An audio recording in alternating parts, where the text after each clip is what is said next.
damai Natal. Karena Tuhan Yesus membawa damai.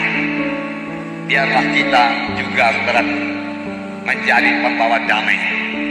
Kalau pada tahun-tahun yang lalu kita belum menjadi pembawa damai, pada penghujung tahun ini dan pada tahun-tahun yang akan datang, biarlah kedatangan kita kemana saja kita pergi, kita membawa damai. Kita membawa damai.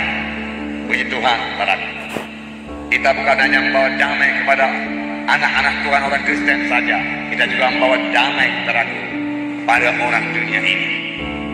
Saudaraku, kelihatannya dan nyatanya juga, saudaraku, kalau kita memiliki damai, bicara kita menjadi damai, dan mereka bisa merasakan damai yang ada pada kita. Puji Tuhan, saudaraku. Damai sejahtera daripada Tuhan. Dalam damai sejahtera daripada Tuhan, tidak ada kekerasan, tidak ada pertengkaran, saudaraku. Bahkan, saudaraku, tidak ada kritik, saudaraku. Luar biasa damai sejahtera daripada Tuhan. Biar ini menjadi milik kita. Karena untuk itulah salah satu berkat Tuhan pada waktu dia datang ke dunia ini. Bahkan damai Tuhan ini rupanya banyak sekali ditekankan dalam kedatangan Tuhan Yesus lahir di dunia ini.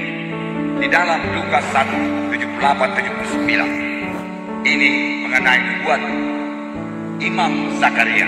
Kita tahu Imam Zakaria ini adalah seorang imam pada waktu kelahiran Tuhan Yesus.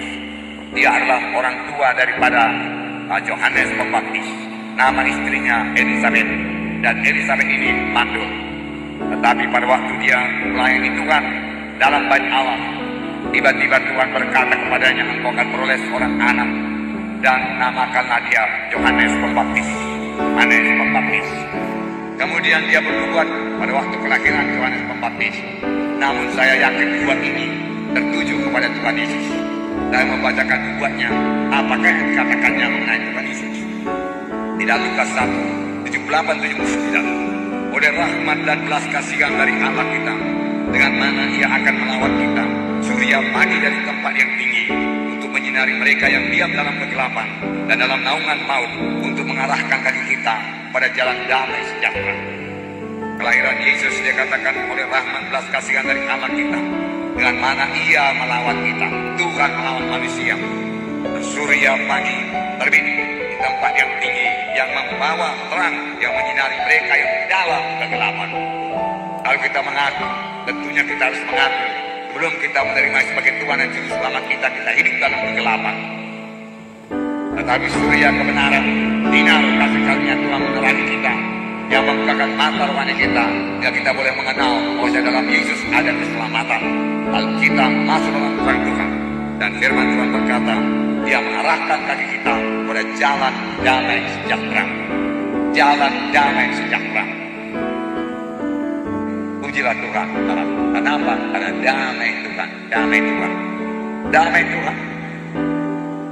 Tuhan Yesus suka damai, dan dia pemberi damai. Pada air laut yang bergelombang, pada angin di danau, di mana murid-murid sudah ketakutan, Tuhan Yesus berdiri dan berkata, hai danau, hai angin, aku berkata kepadamu, diam, tenanglah engkau. Ketika itu juga danau jadi tenang sekali, dan air jadi rendah. Dia Raja damai. Amin, saudaraku. Biarlah dia memerintah dalam hati kita, supaya kita juga menjadi pembawa damai. Kemana saja kita datang, ucapan kita damai. Orang merasa damai, orang merasa sejahtera, orang mau berkat, dan itu membawa orang kepada pertobatan. Ini berita Natal, berita Raja damai tinggal dalam saudara, dan saudara juga menjadi pembawa damai.